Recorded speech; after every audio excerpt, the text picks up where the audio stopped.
I hope. Okay, so what I'm going to do is I've got a PowerPoint, and I forgot to. There's one other thing I want to do. First up, someplace around there is a blank screen that says moderator.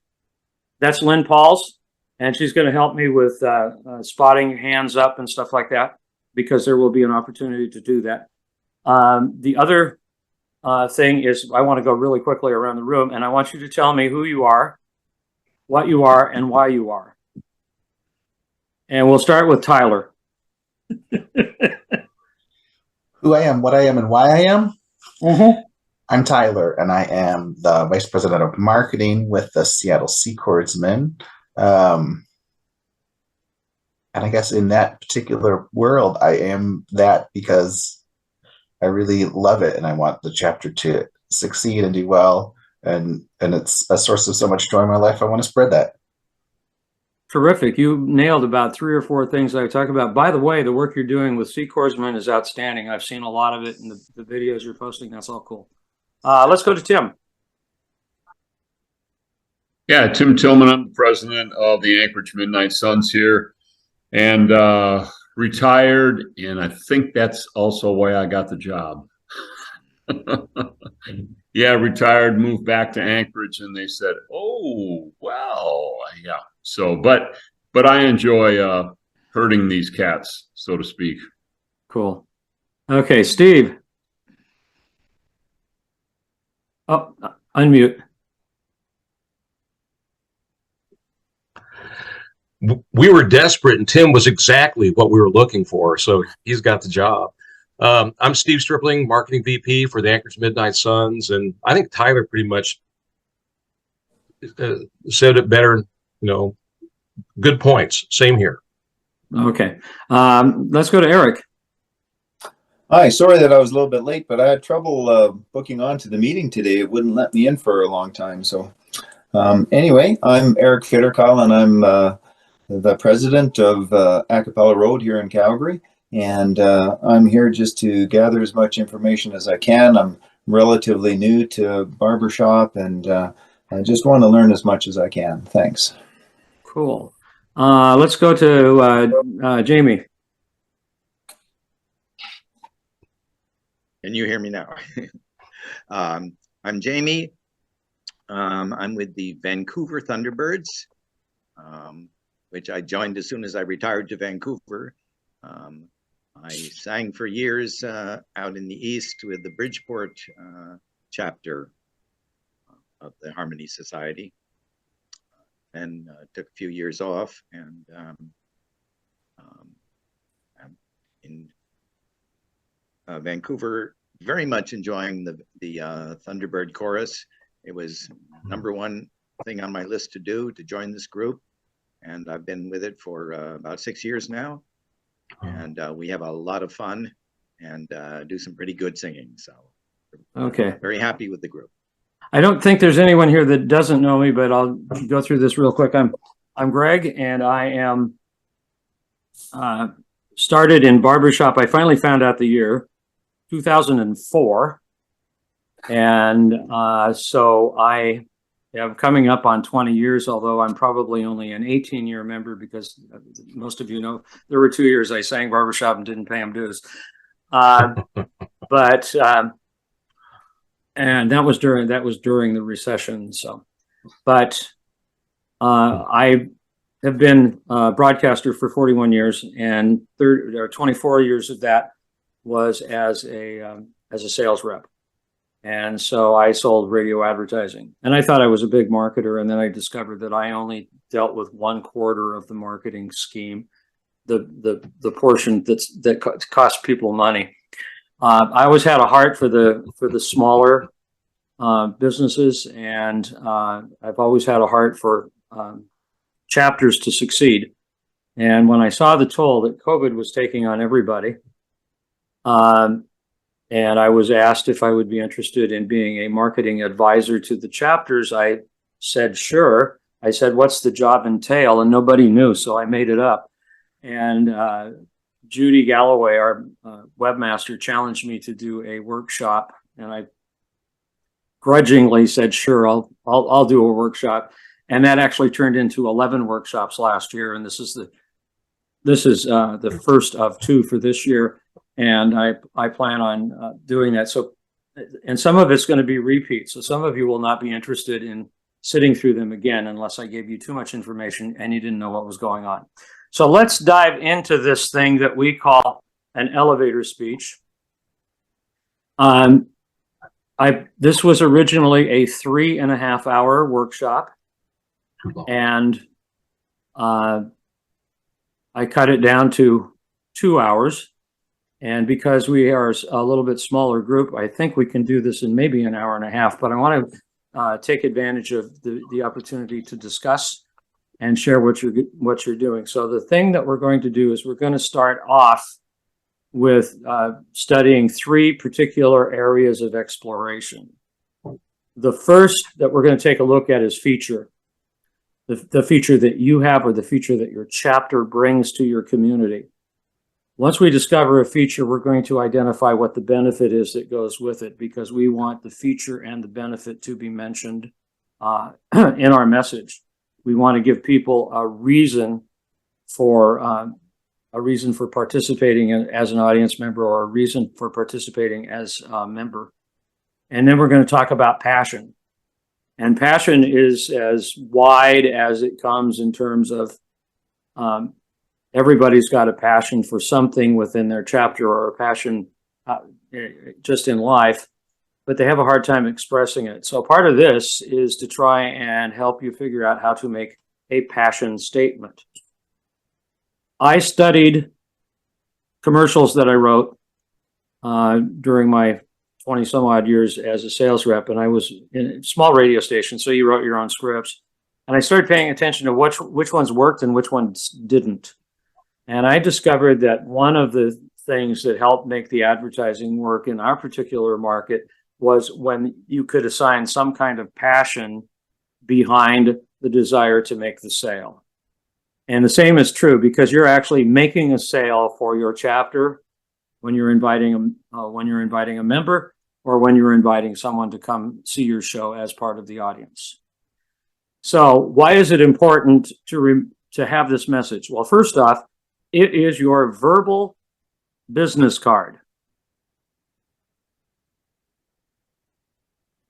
And it's because people remember what they hear better than what they see. That's actually been documented.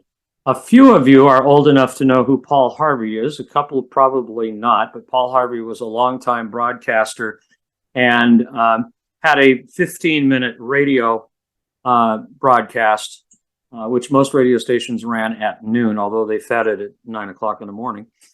And he reported on a study that was done by the University of Washington. Elizabeth Loftus, psychologist, University of Washington, from controlled laboratory studies has concluded that among the human senses, the ear is more significant than the eye.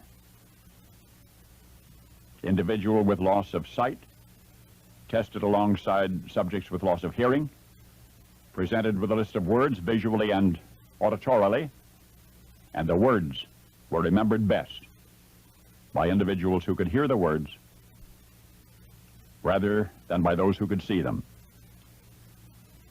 In this respect, yes, she says, the ear is superior to the eye.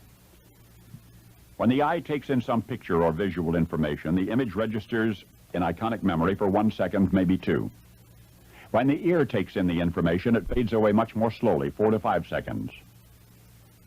A parallel study at Northwestern University compared television and radio. It concluded that if you deliver a verbal message about your shampoo, people are much more persuaded than if you give them only a picture of your product. And significant to us in advertising, people are much more persuaded to buy as a result of a verbal message. Marketing strategist Jack Trout says advertisers now spend 55% of their dollars on eye media and 45% on ear media, and he suggests they're doing it backward. Confucius is said to have said 1 picture is worth 1,000 words. And yet it's interesting, isn't it? What we remember about Confucius is not what he looked like, but what he said. Page 3. Now, after all that, the audio was working, right? Okay, that's my biggest fear. I've done that more than once. So basically, that's why this verbal business card can become really, really important, because it's personal and it people will retain it a little bit longer. You never hear when you talk to an audience member of a barbershop show, you never hear them say, "I really love the choreography in the last song and that one pose that they made," because that's not what they remember. They remember how the music touched them. And that's a verbal response as opposed to a visual response. So I've never heard anybody say, "Great choreography." I've always heard, "That was a great song." Now, the choreography added to it, but they didn't go out of their way to say. And in some cases, choreography in some of my choruses was just a hand going out at the last note of the song anyway. But that's something to remember. So the next question that you probably have is, how do you get started? Well, you have to do some identifying. So there's things that you need to identify about your chapter and your role in it. You need to know who you are. If your chapter is in alignment, it's a whole lot easier to put together a message because you know who you are and you know what you are. You understand your features and your benefits of your chapter and how they affect people. You have a passion for at least a portion of your meetings and or the activities that you do, but there is some kind of passion that keeps you coming back to want to do this crazy hobby that we have. And then you need to understand what your chapter offers. You need to understand your strengths and your passions as a chapter, as a unit. And that's all kind of sometimes kind of heady stuff, but if you take a minute and really think about it, not too difficult to describe some of these items about your chapter. But my goal is to help you get there. So I want to talk about features and benefits, and I want to talk about the definitions of features and benefits. And these are my definitions, not necessarily Webster's. But a feature is a noun. And the shorthand for it is what something has. A feature is what something has. A benefit is what something does for me. So what's the bang for my buck? I want to know what the feature is, and I want to know what it does for me. So it's a little bit selfish, but that's just the way we are. So the shorthand for this, the nuts and bolts of features and benefits is, and you might want to recite this with me, feature is what something has. Benefit is what something does for me. A feature is what something has. Benefit is what something does for me. And we're going to try and do an exercise on that and see what we can figure out. Now, this says breakout because I used to do this in person. We are not going to a breakout room, but we're going to discover features and benefits. The easiest way to do this is if you've got your piece of paper, your elevator worksheet, turn it on the back. And on the left-hand side, quickly write the word feature. Excuse me, on the left-hand side, write the word feature. It's easier to do it that way. And on the right-hand side, write benefit. And you're going to identify we're going to see if you can identify some features and benefits. So, here we go. I want you to identify features and benefits of a Mr. Coffee. I'll let you take a look at some of the parts. So you've got this top thing here, whatever that's doing. And you got this section here that includes stuff that it does. You have stuff down here. And we're going to take about 3 minutes to have you identify a feature and a benefit. The goal is to get 2 or 3. If you get 2, I'll be happy. So work on that for a couple of seconds. I'll be quiet, and then we'll come back and talk about it. Hands going up. Anybody over ambitious and got 3? Well, we got somebody with 3. Okay. So what I want to do is come back to real life. And I'd like to have you kind of, I want to go around and see similarities and differences. So I'm going to ask you to share what you came up with. So let's start with, who am I going to pick on? Eric. Okay, Share so what you found, and we'll see if we all agree. okay, so for features, I had 3 of them. I had a large water tank. It uses coffee pods, and it had controls that were located up front. Okay. And for benefits, I had the large water tank allows you to make multiple cups of coffee. The coffee pods make it easy to use, and the upfront controls were easily accessible. Okay, that's very good. That's very good. I should have, did so well. I should have given you a coffee mug to work on. Had a coffee mug, and a group of people came up with 23 features and benefits. Now, the element is to tie it together with, because you're going to go for complete sentences, and we'll talk about that in a minute. Tim, what'd you come up with? You got 3. Yeah, for features, I also said generous water tank, pours an individual cup, and 3 different cup sizes. Okay, that's digging a little bit deeper, and that's really cool. Tyler, you want to share what you've got, or do you have the same thing as everybody else? I had a couple of the same, but for the pods of coffee, I had the water tank, and then because there are pods of coffee, you can make multiple kinds of coffee, so each person can have a different kind of coffee rather than everybody getting the same kind of coffee. So and also the easy cleanup. So the 2 benefits from that one feature. Cool, very good. Jamie, anything to add? I had similar lists that it uses easy Keurig cups, that it makes each cup fresh, and that it has a large water reservoir, so it's always ready to use. Okay, and Jamie, you strung that. You caught that. You strung it together as you want to have the feature and the accompanying benefit with it. You want to couple those together, and we'll talk about that a little bit later on. Steve, you there?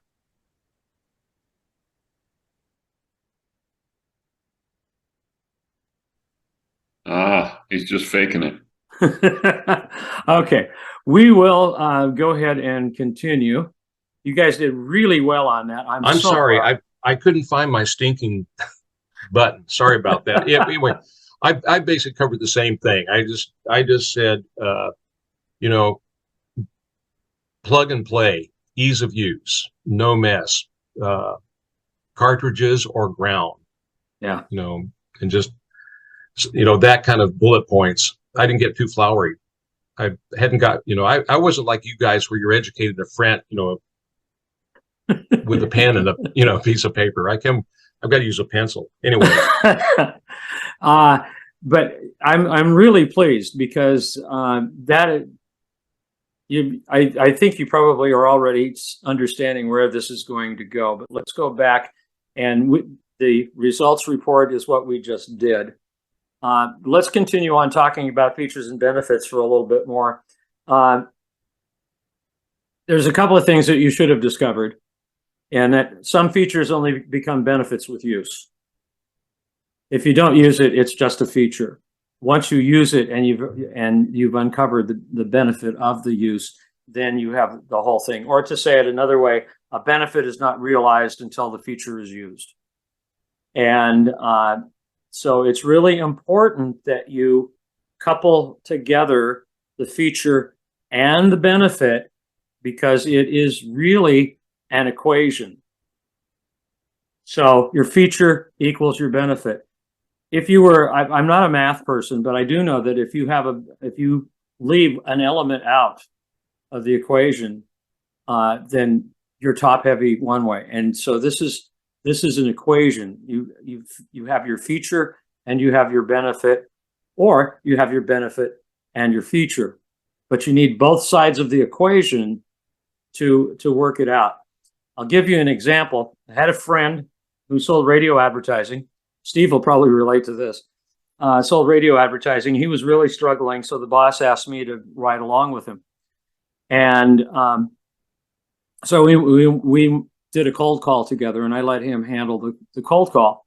And he said, hi, my name is Aaron, and I'm with KGNW Radio, and we have 50,000 watts that broadcasts off of Bainbridge Island, and we have 250,000 listeners per week, and we have the coolest studio you've ever seen, and we have 3 control rooms, and we have a master control room, and we're on Blanchard Street in downtown Seattle in the upright on the 15th floor. And of course, what the client is thinking is, so what? Who cares? Now, if he would have said, we have 250,000 listeners per week, and we have learned how to harness our advertising and harness that the buying power of those people, he might have perked up and said, well, how can you help me? So basically, he was doing what we call spilling his candy in the lobby is one term. There's a couple of other not so nice terms, but basically he just gave all these features and didn't give him a benefit. And the guy said, well, it was nice meeting you, and I've got to go work. So there was no engagement in that. So you want to offer the feature. What is the feature and what is the benefit? And we're all, it's terrible to say, but we're all basically in it for what we get out of it, ultimately. So that's what we're talking about. Now, I want you to do some, and everybody can unmic now, or unmute, because I'm going to give you some options, and I want to hear what you guys think about it. I'm going to give you an item, and you tell me whether it's a feature or a benefit. And here we go with the first one. Identify the following. We rehearse in a central location. Feature. Benefit. Okay, that's good. That's good. Now, if it were a feature, how would you finish the sentence?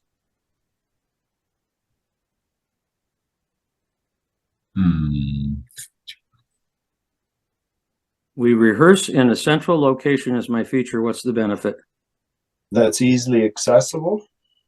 From all areas of the community. Right. Yeah. Convenient. Yeah. Right. We rehearse in a central location as a benefit. It's convenient. Yeah. So it can be a feature. It can be a benefit. The key is you get to choose which it is. As long as you give the full equation when you're mentioning it, then you're getting both sides of it. And so they're hearing, we rehearse in a central location because we have better lighted parking and it's convenient to reach. Okay. Now I've just given you a benefit for why we do that. And I'm just doing surface level stuff, by the way. We have quartet time.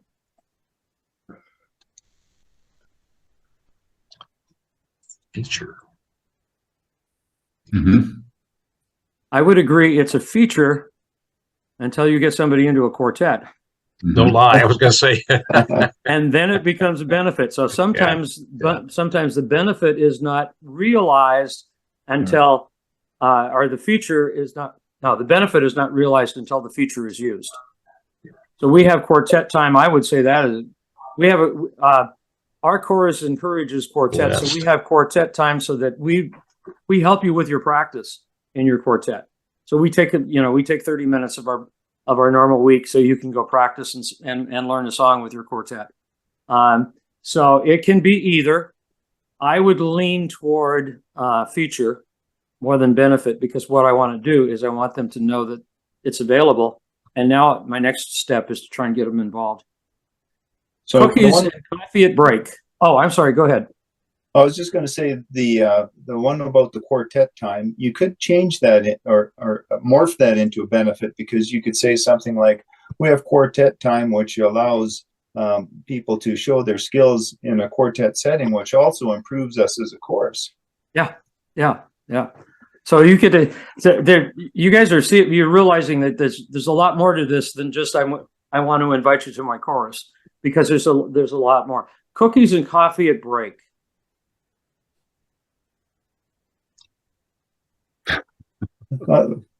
Yeah, I think that's a feature. Cookies and coffee at break.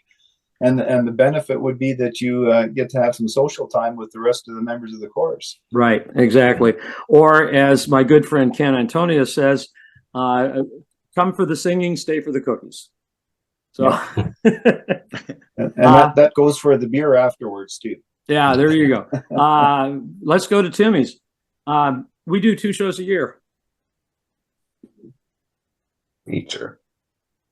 Okay, I can argue it's a benefit. If you like to perform, that gives you your at least twice a year you get to do it. Doesn't matter. Let's do it.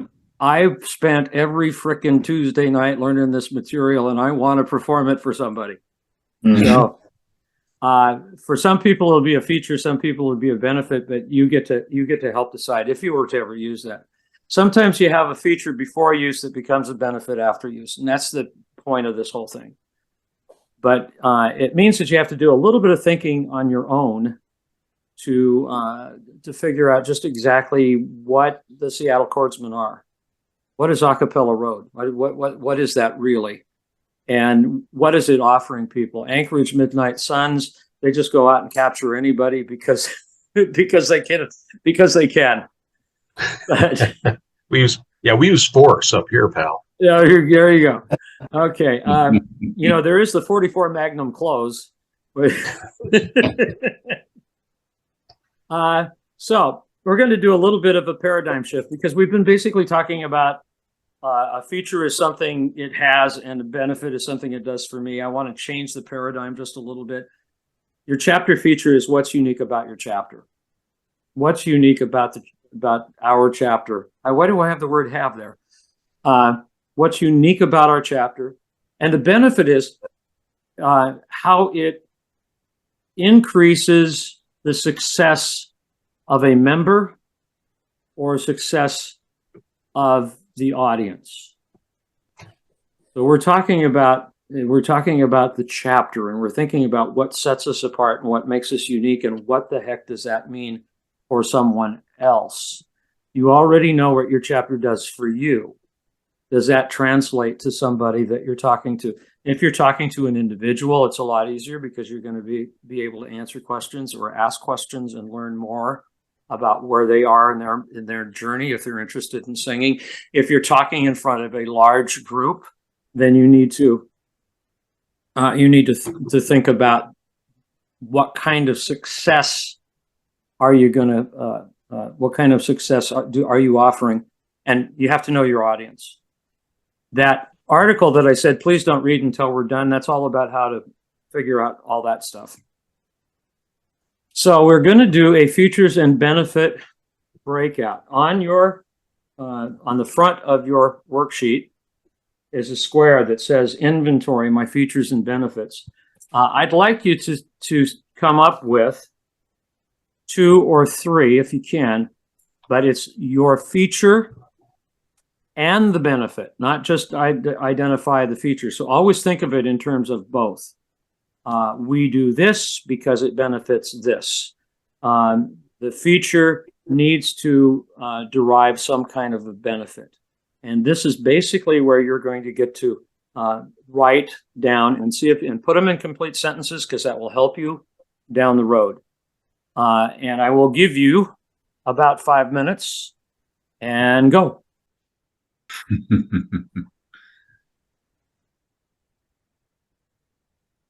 And if you need to get silly, go ahead. This is the place to do it. Well, Tim and I, since there's 2 of us, we didn't know if it was appropriate if we put ourselves on dark and we called each other. No, we think there's strength in numbers, buddy. Yeah, I'm really interested in the differences that you do, because there's more to learn there than there is in what you're in agreement on. I was afraid that's what you were going to say. Okay, well, almost. Keep working, and we'll hear what Tim came up with, and I think this will be interesting. So go right ahead. Why? What do you think mine will be interesting? Well, right off the bat, I said serving the community of Anchorage by spreading the joy of a cappella harmony. That sounds like a feature and benefit to me. Everybody in agreement? No, Steve doesn't agree. We'll get to him later. Okay, let's try one more. And Steve, you have to unmute. I never listened to Steve anyway.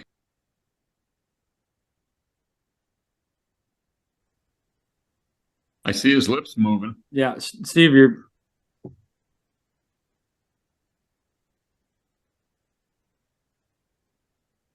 This reminds me of our board meeting last night. Yeah, I know. Well, I've got a number of things, windows going on, and I had to go. I didn't see that. I had to go back looking for it too. So my apologies. And I didn't do anything on it yet. So give me some time, and I'll Okay, look all at right. it. Okay. Tim, why don't you give us two more, since you did all three? Oh, okay. I said we sing in support of our military and law enforcement officer establishments. It's a feature and a benefit, I think, to some, maybe just a feature. But also, the featured part would be why. We sing for law enforcement because because you want to honor them, and you respect them, and you want to and you want to support them. Yeah. So there's your feature and your benefit. So it's a little bit more complete than that. Okay, what's next? Yeah, I said I used the other one, centrally located for easy access. We're in Midtown Anchorage, so okay, that's good. Yeah, I just want to make sure you're getting the concept. Steve, unmute and talk. You know, I'm just now reading this stuff. I finally found it was in my trash. So so I haven't messed with it. I'm not going to hold you guys up. I'll catch up. Okay, that's all right. You've already got the concepts. You just yeah, and also Tim's covered the a lot of the major timber that we can work with. Okay, all right. Let's go to Tyler. I said we have two strong directors who give us lots of opportunities to learn and grow our skills and connect us to other folks in the barbershop world. I said course members are invested in a variety of tools and love to investigate options for musical learning, and then members have a variety of ways to improve. Okay, that's good. That's good. Did you have one more, or was I that did all? have one more. Okay. Course is an incredibly warm, welcoming group, providing opportunities to connect with folks and create solid friendships. And I would be more prone to introduce a message with that, and the other two are a little bit more personal. And that almost flies into the idea of passion. I'm passionate for learning music and new ways of learning music, etc. But those are all really good points. Eric, you want to give it a shot? Sure. So I had down that we do coaching several times a year, which improves both your personal and the course ability to do singing and performing.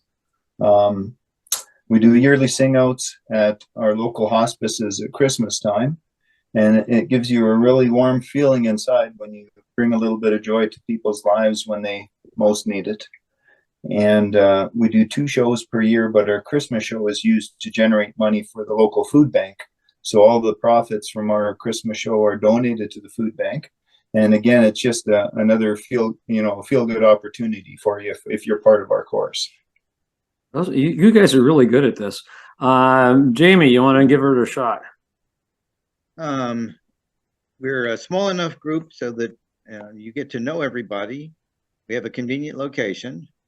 We have a strong leader for each of our parts, each of our 4 sections, and the group of people are so interested in carrying on that and in singing and in improving and continuing our work as a chorus, that we found ways, in different ways, whether it was Zoom or outdoor meetings and whatever, to continue our meetings all throughout the COVID time.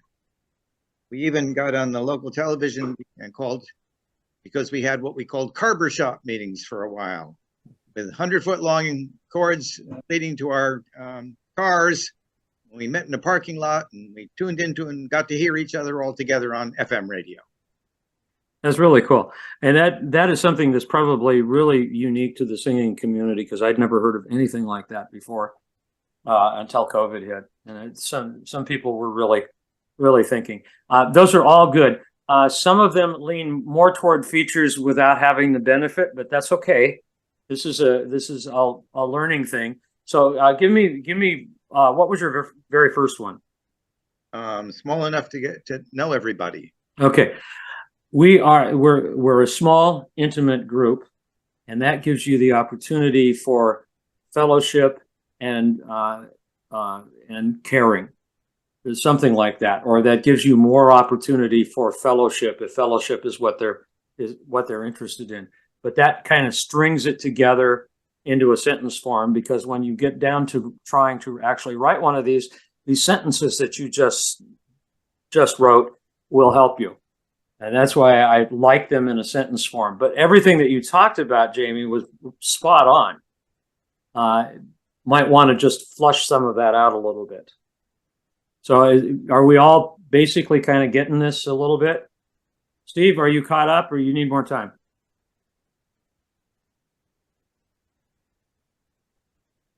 You need strength training when you can't unmute, for crying out loud.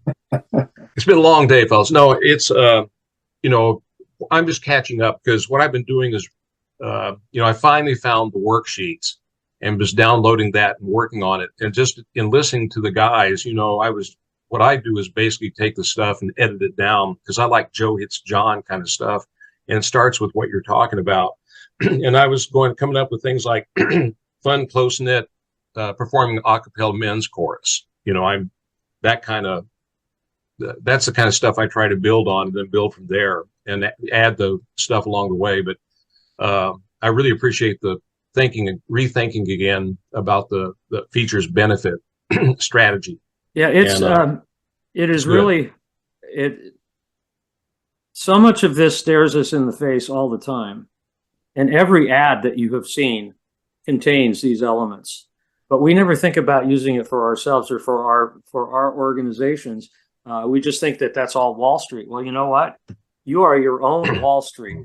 You are your own advertising, and this is a step in advertising, which is personal. And if you've ever, I just thought of this today. How many of you have ever asked for volunteers and nobody raised their hand? Tim's got the T-shirt, baby. Yeah. And how many times have you come up and said, Eric, I got a special project. I think you could really help me with this. Would you be interested to take a couple of minutes to discuss it? That gets a whole lot more than saying, because particularly anybody that was in the Army, you never volunteer for anything, and that carries over. So Hey, Greg. Yeah. I was going to say, one of the things for our chorus too is the more they get comfortable and confident in what we're trying to sell. And I really love this messaging we're talking about, because the more, it's easy to deliver the message, and also has features and benefits. So we have more, we value ourselves more, as we take more pride in our chorus, and it's easier to sell stuff then. Yeah. They have more confidence, is what right. I sold across. Advertising on stations that I didn't believe in, and I sold advertisements. Yeah. I sold advertising on stations that I did believe in. The ones I believed in, I got the better results. One of the radio stations that I worked for had no listeners. It had no format. It didn't have anything. And the company I was working for said, "No, that's your station. You sell it." And I almost felt guilty every time I did make a sale, because I know that it was going to go on that radio station, and those poor people were just going to pour their money down this rat hole, and I got them there. So I eventually, as I got older in the industry, I started being very careful about who I applied for work for, because I wanted to believe in the radio station, and I didn't want to starve to death either. The other thing is that I was in a group of 5, and they gave me this puddle jumper, and I'm trying to figure out how to survive, and I discovered there was a loophole. If I found a client that had never advertised with them before, I could put them on any radio station I wanted. And so I went out and went after people who'd never advertised on the station before, and it made a pretty good living. But I had some people that started at the same time I did it. You know, how come you're at $20,000? You know, I've got $8,000 in the books and you're at 20,000. I said, well, I found a loophole. I sell any radio station I want. I just make sure they've never advertised with us before. So, anyway, so that's kind of the way that goes. Yeah. Yeah. Okay, so that is our breakout session for that, and we did a wonderful job. And then I want to talk a little bit about passion. And I use this because I just thought that was a cool little thing, that passion propels our dreams. And this is the hardest part, I think, of this, is to identify a passion statement. And a passion statement is personal. So we're talking about your passion for your chapter and what you're doing. So here are my definitions, which have nothing to do with Webster's dictionary. A passion is the driving force behind what you do well. If you are a good singer and you are with other good singers, and if you ring a chord or create a harmonic, you did it well and you want to do it again. And you keep searching for that harmonic. You keep searching for the ring. You keep searching for that. And it's elusive and it doesn't always get there, but it's the driving force behind your desire to do it well. Passion is the motivation behind your desire to accomplish a goal. Our chapter would like to increase its score by 6 points. Do you have the passion and do you have the work ethic to get there? And so passion is the motivation behind a desire to accomplish a goal. And passion is also the feeling that makes you want to keep coming back.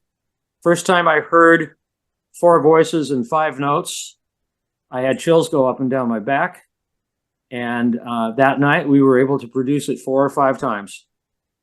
The next practice we couldn't find it if we had a magnifying glass. But it kept me coming back because it was such a thrill to hear it, and knowing it was possible fueled a passion in me to look for the 5th note, or what would be cool is the 6th note. But anyway, so that's my definition of passion. When you deliver your message, you have to remember that passion allows the listener to understand you better. Because they see the twinkle in your eye, or they hear your voice inflection about talking about something that you're really excited about and you're passionate about, and it's great. And let me tell you, that attracts people. Passion will also set you apart. Yeah, I sing. The difference is, I sing with this barbershop chorus, and we get together on Tuesday, and I usually leave the rehearsals angrier than I was when I got there. And that's not really doing the job for. Hey, who do you think you are, huh? Oh. Hub McCann. I fought in 2 world wars and countless smaller ones on 3 continents. I led thousands of men into battle with everything from horses and swords to artillery and tanks. I've seen the headwaters of the Nile and tribes of natives no white man had ever seen before. I've won and lost 12 fortunes, killed many men, and loved only one woman with a passion a flea like you could never begin to understand. That's who I am. Try that with an actual.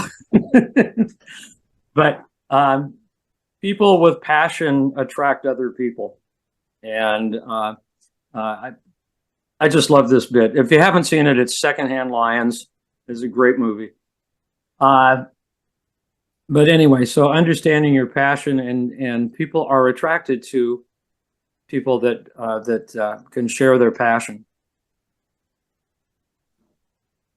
Other passion thought starters. Our chorus can't wait to. We can't wait to compete.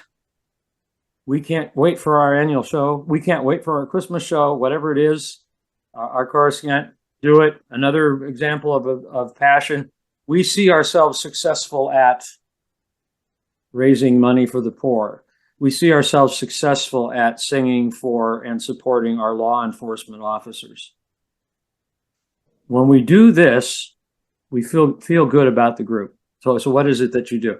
When we do singing Valentines, I really feel good about what we're doing and what we represent and what it's all about. We're happiest when we do this, whatever that is. We're happiest when we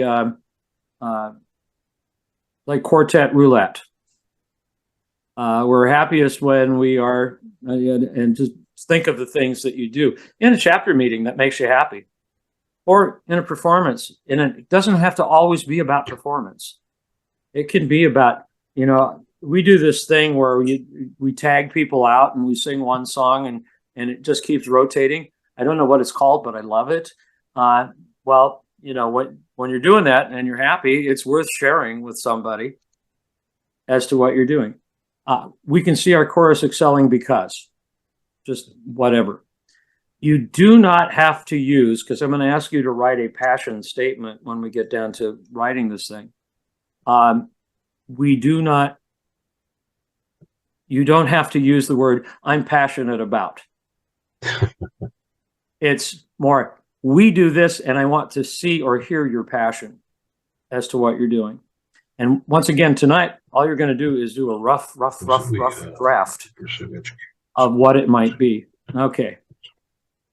So we're going to take about 5 minutes, and on your list, it says passion inventory. Try and come up with 2 or 3 things that you personally are passionate about your chapter. And I'm going to let you go, and we start right now. This is, and I will tell you, this is the part that is the easiest to overthink. That's why I said try not to overthink this. Just let it flow over you. And some of you may discover that this makes more sense to you tomorrow after you've heard all this stuff and you've slept on it a little bit. And then you will be able to review this because I'm recording it on my computer and not in the cloud. I have more time, so I will edit out the pauses and put it on YouTube and send you a link, and that'll happen sometime next week. Let's start with Jamie. Well, I've got a couple here. We can't wait to get started on Wednesday nights because our rehearsals are so much fun. Okay. And the other one I have here is our director is a whiz at drawing out each individual's best singing without singling people out. He gets the whole section to work on something, and each individual improves as a result. So singing improvement is a passion for you, and you want to be able to share that with others, correct?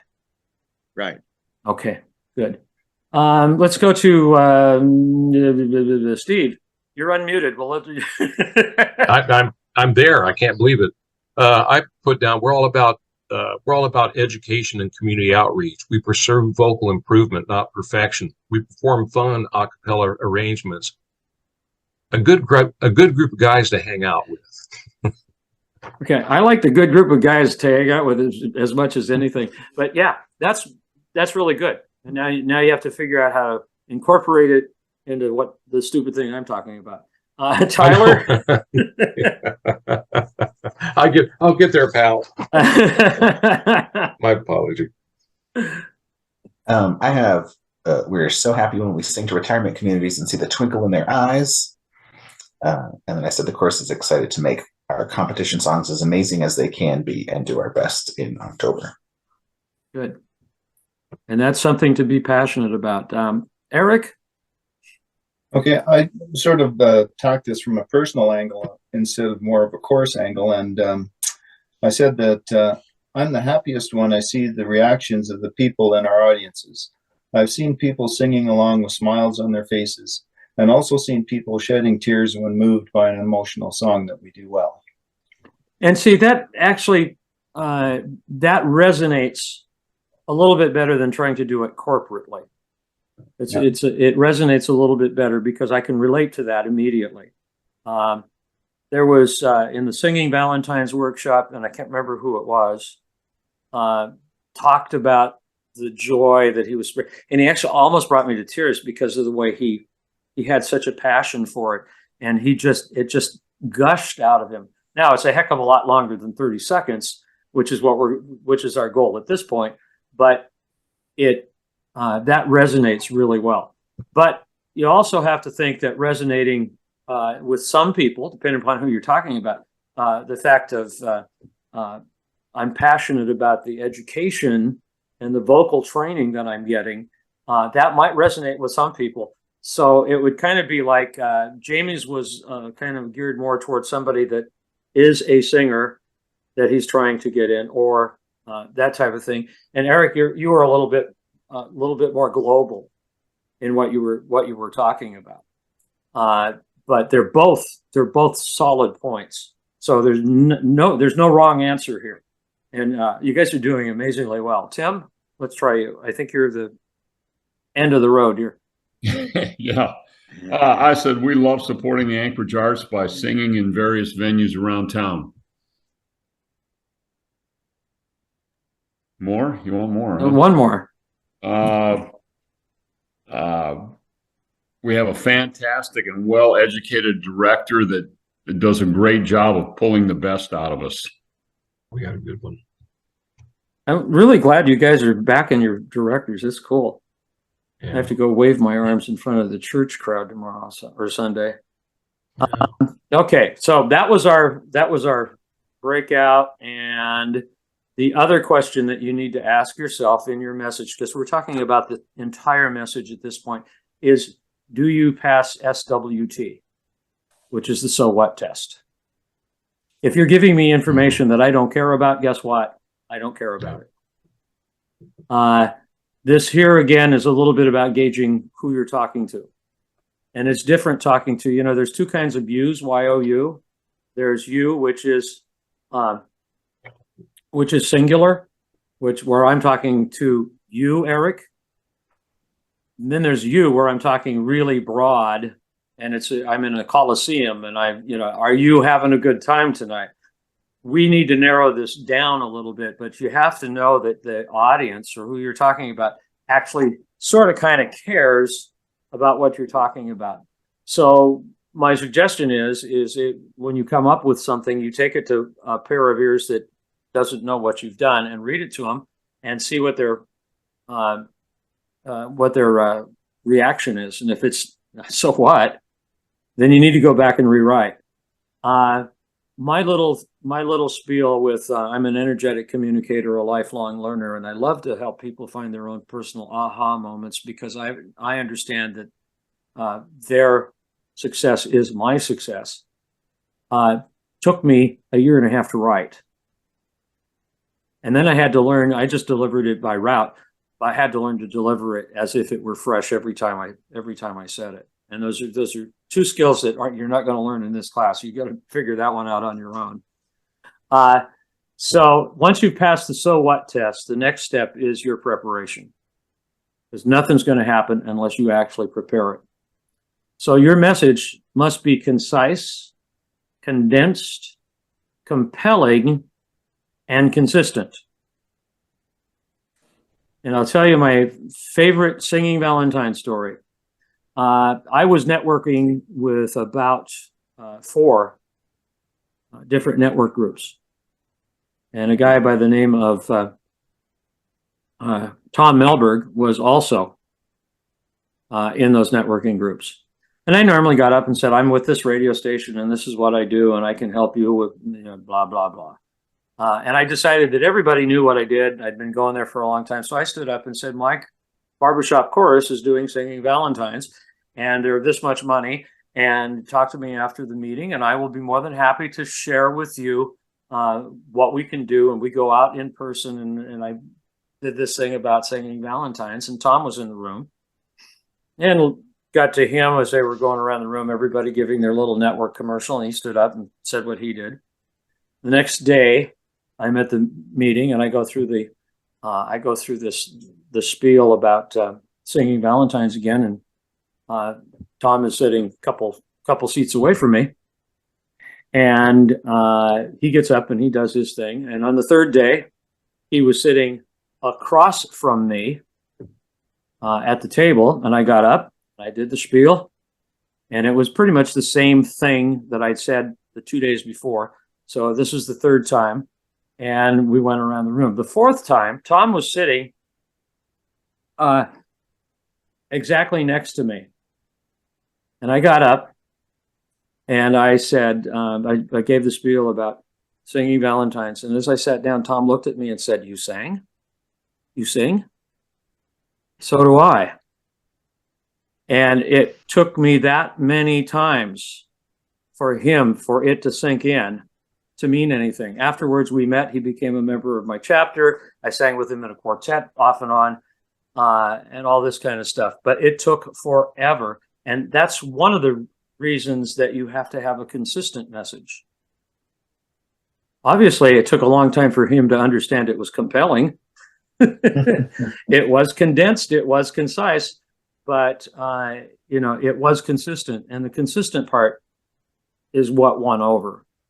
But that's how many times it takes a person to hear this stuff. Your message should flow forward. I don't know how many times recently I have heard from one individual that 45 years ago we did it this way, and 35 years ago we did it that way, and let me tell you what happened 60 years ago when I first got into and that's not thinking forward. We have a new economy, we have new members, we have new realities and all this kind of stuff. So you need to be thinking forward. Where are we going and how are we going to get there? And we need you to help us get there. And so it has to flow forward. Now I want to talk a little bit about the message itself. Contractions make your message friendlier. And it also reduces your word count. So for instance, this was an actual one that was written. The target was 60 words because that's 30 seconds. The actual message here is 72 words long. And if you count this, I got 1, 2, 3, 4, 5, 6, 7, 8. I am, I would, I am, I would. And if you merely turn those into contractions and rewrite a couple of things, you get down 60 to 60. And so contractions count. So if you do this on a word processor, or if you do it in Word or whatever, if it tracks the number of words that you're doing, you'll discover it counts contractions as one word rather than I am, which would count as 2 words. And contractions warm up the message. And that's kind of what we're after here, is just trying to warm up that message. So here's how you do it. The first thing you're going to do, if you've ever, has anybody taken actual speech?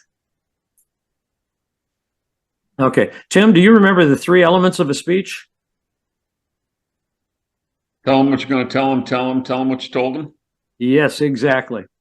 That's the introduction, that's the body, and that's the conclusion. And we're doing the same thing here. So you're going to tell them what you're going to tell them, then you're going to tell them, then you're going to tell them what you told them. Sort of, kind of. So your message is going to start with an introduction of some kind. I would suggest something like, "Hi, I'm Greg with Columbia River Chordsmen." Or, "Hi, I'm Tyler with Seattle Sea Chordsmen," or whatever it happens to be. Then you're going to go back to this piece of paper that you've got and look at your feature and your benefit. And you are going to write in one feature and its accompanying benefit. So that's the first thing. You introduce yourself, and then you're going to share with me a feature that will be a benefit for me, because you're sharing your information with me. Then I want you to write a passion statement. As I said, it doesn't have to be "my passion is." It's just one passion. And then some kind of closing remark. "We'd sure like to see you on Wednesday night," or if you want to try and sell it, "Can I come pick you up and bring you to chapter," or whatever. But just something like some kind of closing remark. So that would be, you're gonna tell them what you told them. So, remember, I'm with Columbia River Chordsmen, and the sky's the limit as far as whatever it is that you're going to do. So we're going to do I'm going to give you about 15 minutes.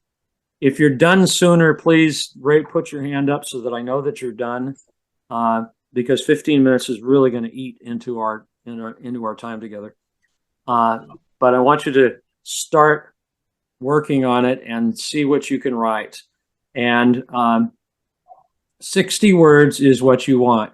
The average American speaks 120 words a minute. So 60 words is about 30 seconds. Your speed may change, but basically about 60 words. And you want to compact it as much as you can. And it's better. And if you end up coming in at 59 words, that's okay. So that's what we're going to do right now. And I'm going to give you this again so that I'll keep that up on the screen so you can see it. And I'm going to give you 15 minutes, but hopefully we don't take all 15 minutes. On your mark, set, go. Question, Greg? Sure. Is this supposed to be something that I individually would be saying, or something that I would be suggesting to the whole chorus? We all take this approach. For tonight, I would say do what you would do for yourself. Okay. And then if you think there's any value with this, take it back to your leadership and possibly work on one that that the whole group could put its arms around. But to start with, because tonight's all about just trying to learn the form. And I'll be quiet now. Okay, let's go ahead and take a look at what you've done. You may not be complete, you may not be done, but I just want us as a group to hear kind of what the direction that you're headed. And I want the group to listen for, is there a feature? Is there a benefit? And is there some kind of passion that's displayed? So that's the key to it. Tyler was the first one done, so he won the race. So we'll let him share first.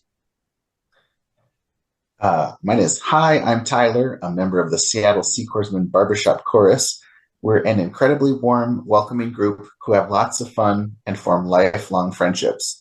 The chorus works to continually improve. We love to sing our best in competitions, for shows in retirement homes, and in farmers markets. We welcome guests and new members and hope you join us. So what do you guys think? And you can all unmute. Go ahead, Steve.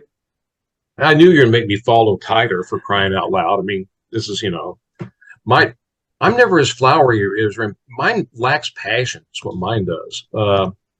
I came up with, I'm Steve Stripling with the Anchorage Midnight Suns Men's Chorus. We're a fun group of guys who sing and perform a cappella music and share joy and harmony in our community. And as a result, we improve vocally and become better a cappella singers. And when you sing barbershop, you join a family. And I came up with some corny thing like, it'll rejuvenate your soul. I like the open mouth heart surgery. It's but all the elements that I'm talking about are there. Yeah, and for me, this is the world I work in, and Greg knows that. But what I do is just throw the timbre up, and then I go back and what was it that Mark Twain said? If you want 1,500 words, I'll get it to you, tonight. But if you need 300, give me 48 hours. It's that kind of thing. And so, but that's been really helpful for me. The thing I like about Tyler is I want to join Tyler's chorus. It's just, I like the passion of it, Tyler. Yeah. Awesome. And some of us know how to share it and have the capability of sharing it. Some of us don't. This is not necessarily a natural skill that comes to all of us.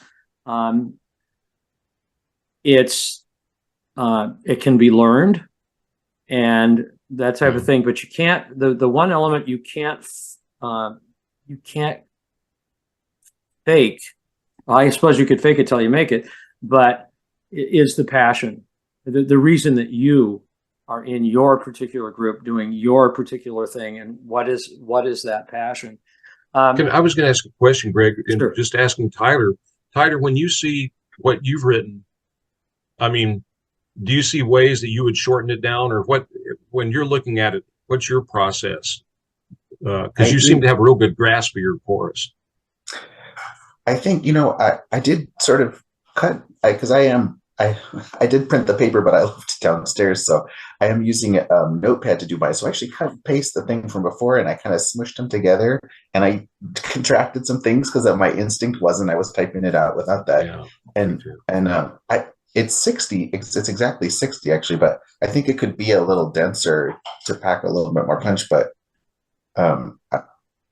yeah, I think I included everything that I had, the best things that I had in our earlier chunks, and put them together, and it kind of came out okay. The one thing that I didn't mention with this is that you have already written a big chunk of your message right here, and so now it's just putting it down into a thing that has some impact, and something that you feel comfortable saying, because ultimately you need to memorize it.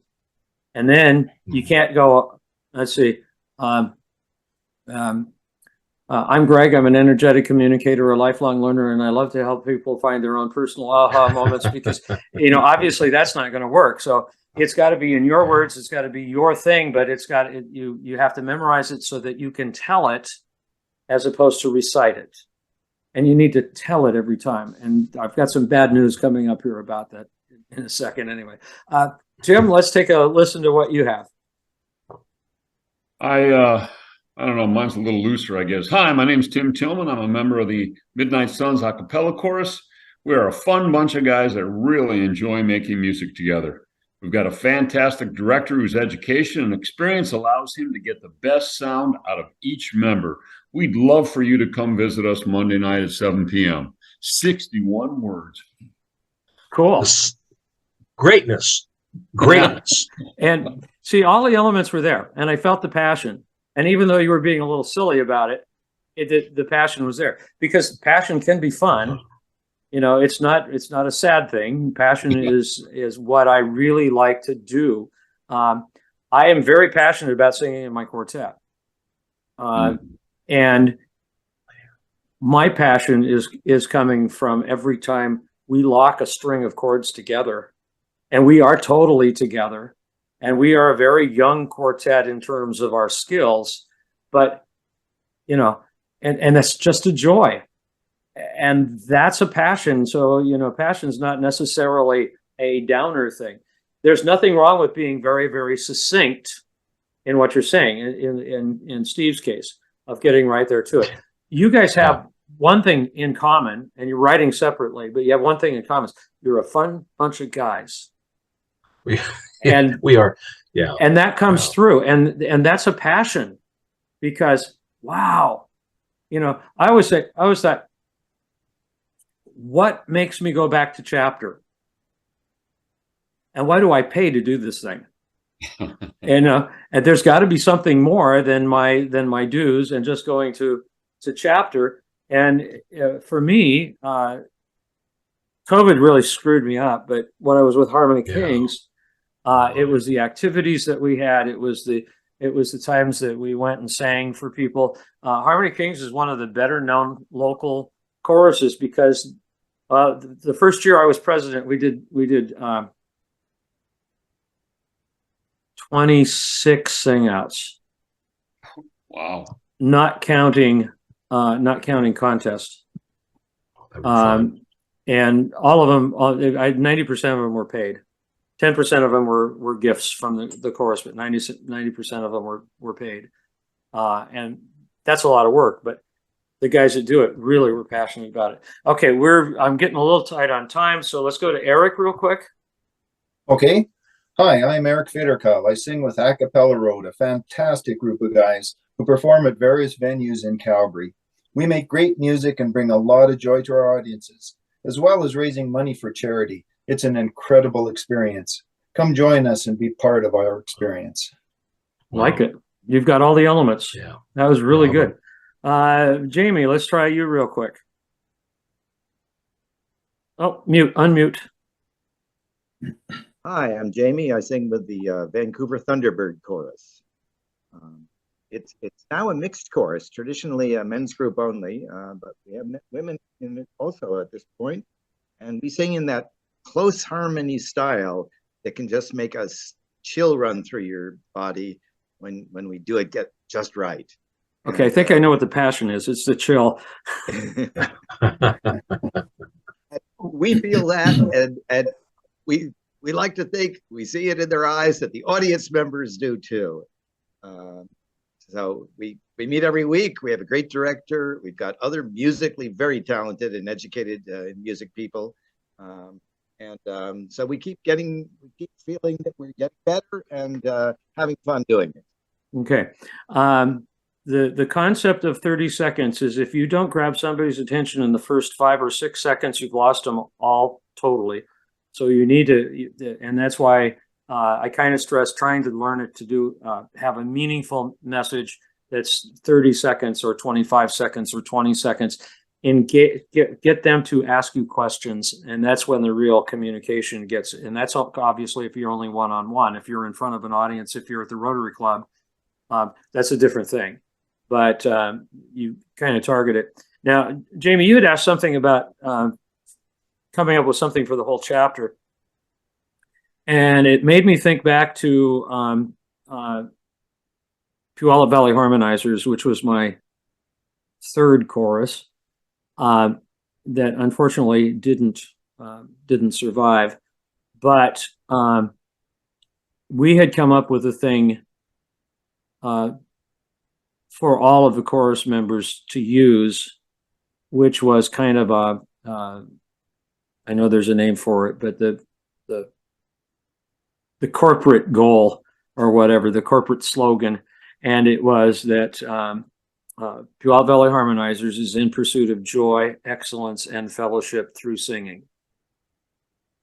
So that was just a very, very simple thing, but that contained some of the elements if you were to put together a chapter-wide elevator speech. But elevator speeches are only as good as you use them. You know, if you sit here and write it and you never use it, then it's kind of it's unfortunate, but it happens. Okay, we're coming into the waning moments of this now, and some things that you need to remember. Messages that don't mean anything to you will be erased in iconic memory while you sleep. We are bombarded with, and this is old statistics, we're bombarded with about 3 million advertising messages a day.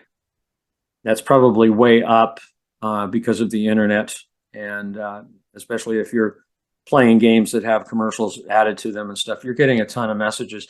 But if the message doesn't mean anything to you, when you sleep, you will wake up in the morning and you will forget about it.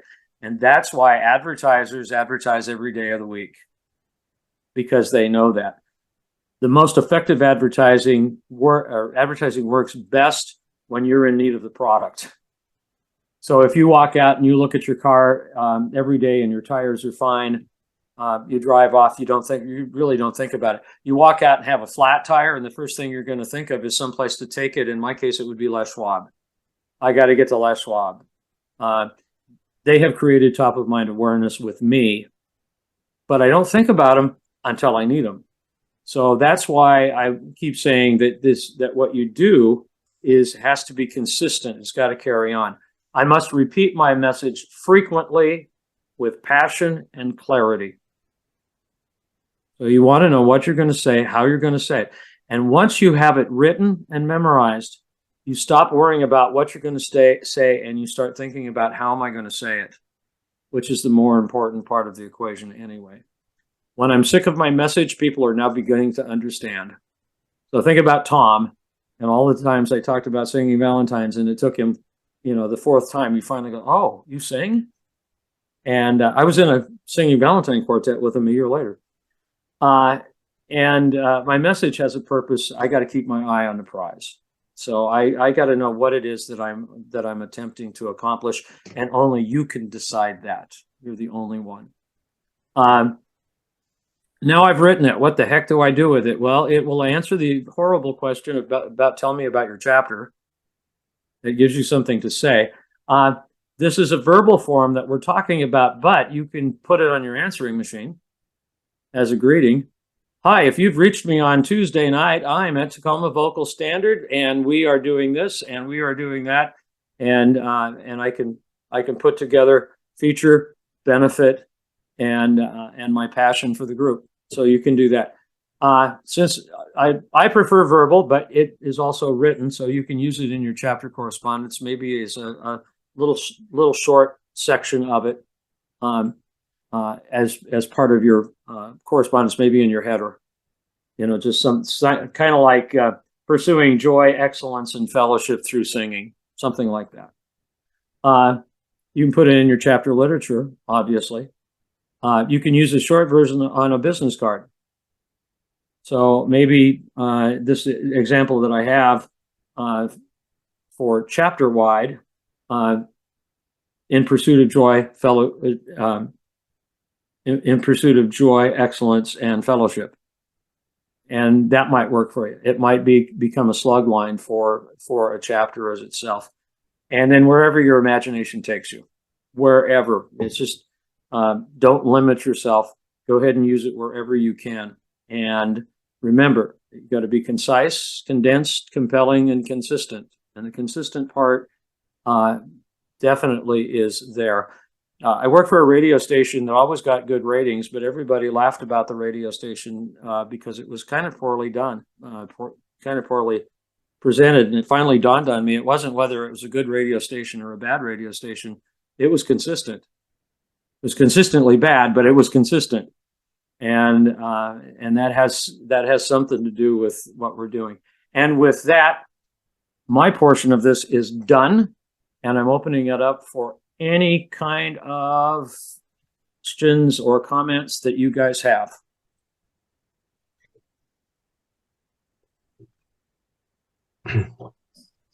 Good job, Greg. Yeah. Yeah. I appreciate this a lot. It really helps. I work in the same world in a lot of ways that Greg does. And I deal with this all the time, and it's good to brush up on your Shakespeare on this stuff. So thank you. It was very helpful. And I know it gives, I think one of the things I'm going to go away with is, I tend to write the stuff out and have the raw, just the bare message. One of the things in Alaska, we don't have, we've got billboard laws. We can't have billboards. And so in the world of advertising, I like to go to the States and see billboards and how they phrase things, because if you don't get the message in 3 seconds, they have to redesign it, basically, is the saying.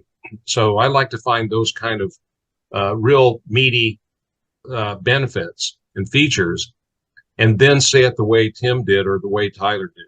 In fact, the rest of you guys, it was really, you could tell you guys really care about the chorus and are excited about it. And that carries through as much almost as anything. Where I first discovered this is I moved out of the programming side of a radio station in Longview, Washington. And I went into sales. So basically I gave up $1,000 a month for $800 a month plus commission. So I really increased my salary doing that. And the first business that I had was a lapidary. I didn't know what a lapidary was. It's a rock shop, and they tumble rocks and they polish rocks, and they do all kinds of stuff like that. And they had a couple of other sidelines that they did through the shop, and it was called the Designers. And I walked in the door and introduced myself. Hi, I'm Greg. I'm from KEDO Radio. And the woman behind the counter says, "Oh, I'm so glad you're here. We need to cancel." And it was my only paying client. So I got everybody. I got all the no pays. Don't know what you're talking about. Don't want to deal with you. I only had one that was paying any money and they wanted to cancel. So I did some fancy footwork, and I convinced Lois, the lady behind the counter, that she, let me try this for another 3 months, or I'm sorry, for another couple months. So I got them ads on the Paul Harvey broadcast at 12 noon. And 3 weeks later, I'm told, anyway, I was told it's not working. Nobody's mentioning it. Nobody knows we're here. So I said, well, let me really write you a classy ad, and I'll put some. So I put together this copy, and 2 weeks later, she's going, I'm sorry, I just can't do this anymore. And in the last ditch effort, I said, why don't you record your commercials? She said, well, I've never saw, how would we do that? I said, I'll bring a cassette in, and you just go on the radio and you talk about the lapidary and you talk about what you're doing. And she said, well, we'll try that. So I remember to this day, and that was 40 years ago, remember this day what it was. And now here's Lois from the designers. And then she'd do a little spiel, about 25 seconds worth. And we did come up with a slug line for the end of it. And then when she was done, I would go, that's Lois from the designers, where the coffee is always fresh. And she put that on, and she called me up and she said, it was like 2 weeks later, she said, I need to increase my schedule, and I don't need Paul Harvey. Just put me on in the morning news section, and let's do this thing. And so I did that. So 2 years later, I hadn't starved yet. 2 years later, she was sick. So I did the commercial, and she got 300 telephone calls over the course of the next week to make sure she was okay. And I realized what it was that was making the commercials work, because they were horrible. This elderly lady stumbling around of, did you know that we have rocks? And did you know that we have tumblers? And did you know that we do glasses repair? And did you know we do this? But it was her passion. You could hear it in the air. You could hear her excitement about what she was doing. And I thought, God, this is the boringest stuff I've ever heard of. But she had the passion. And I started discovering that the people who managed to put in some kind of passion for why they were doing what they were doing, what their business was, and there was another one called the Galaxy. And I did their commercials, but he got me all jazzed up about a couple of things that he had going on, and I didn't realize it, but I was actually putting some passion in for him. Now, that can get you in trouble with your other clients. And it's best not to be the spokesperson for your client, because you can't recommend everybody for everything that they're the perfect place. But I had a couple, and that's what got me started thinking about this, because I started analyzing the commercials and I'm going, okay, they've offered a feature, they've offered a benefit, and this line almost sounds like it's a passionate line. And so that's where we went. And that's how I got interested in this to begin with, was 40 years ago with Lois Oldham and Albert Oldham in Kelso at the first commercial business location in the entire city. So anything else before I rattle on, because I can do this forever? Yeah. I'd just like to ask, I assume you've had discussions with other people in your choruses over time about the chorus elevator speech, or the chorus tagline or whatnot. I'm wondering what responses you tend to get. Do people tend to be initially pretty positive about this, or is their initial reaction sort of, well, convince me, Okay, this permeates a lot of organizations. It definitely permeates Barbershop. We've never done that. We've always done this. And so putting together. It took, there were 5 or 6 of us that came up with this joy, excellence, and fellowship because we were trying to define the chapter. The problem was that, candidly, the problem was that the chapter's message was much stronger than the chapter's ability to actually deliver on what it said it wanted to do. So that was interesting. You're safest if you have everybody develop their own individual message, and there will be pushback, and there will be those that'll go, I ain't going to do this. Now, I came to sing. I don't want to do this. And that's going to happen. But, if you can get 1 or 2 or 3 of your members charged up and thinking about this, you can sort of change the whole vocabulary of your chapter because you start talking a unified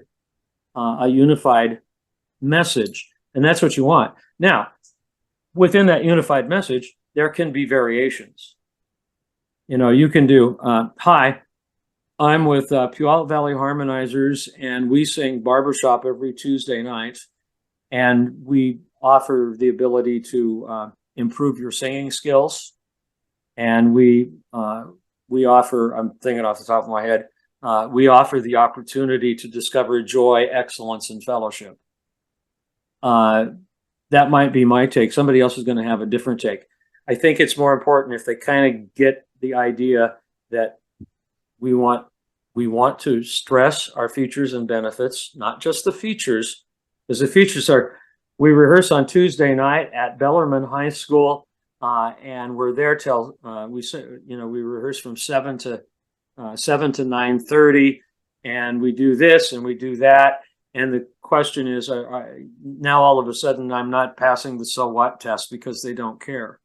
But if I were to say, we meet every week at Bellarmine because it's really close, particularly North End and South End, not too far for anybody to drive. We have lighted parking and that type of thing. That might be where I go. Somebody else might go with.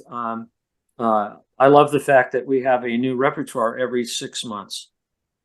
That's not my favorite, but that might be somebody's favorite because I'm always learning new music. And so there may be some people that want repertoire performances and some people that want to learn new music every time. And as an individual, I have to decide whether that's something that is for me. But as long as it's true, if you're not making something up about your chapter, if you're telling the truth about your chapter, and they come and they see that what you told me is happening in reality, then you have a much better shot of turning them into a new member. You have a better shot of, you're not going to invite the audience to everything, but so you got to talk the talk and walk the walk. And as I said, with PVH, we had a great talk. We had a great concept. It just never really materialized inside the chapter meetings. And the most miserable time I ever spent was my last 6 months with them, because there were only 2 leads, and if I didn't go, then they'd only have 1 lead, and I didn't like the idea of discovering that I had to. It wasn't the Tuesday night joy, it was the Tuesday night habit, and I didn't like that, and but that's just personal. But in terms of developing a chapter thing, I would kind of give them a framework. Are you familiar with the concept of a donut message? Probably not. Okay.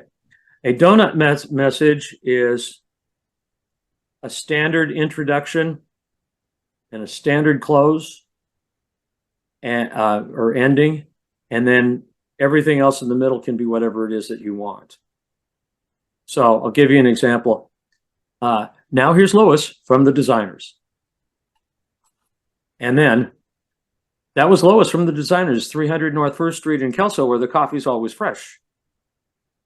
That's the donut. She fills in the middle part. So you could standardize an open and a close for your chapter And I would end it with some kind of meaningful statement of what the chapter stands for, and then let the members insert their own feature and benefit and their own passion. That help? Good. I'm just Yeah, flying blind here. definitely. Yeah. All right. We are 8 minutes away from being 2 hours. And unless there are other additional questions that are there, I'm perfectly good with calling this off at this point and say thank you so much. I'm going to go ahead and stop the recording.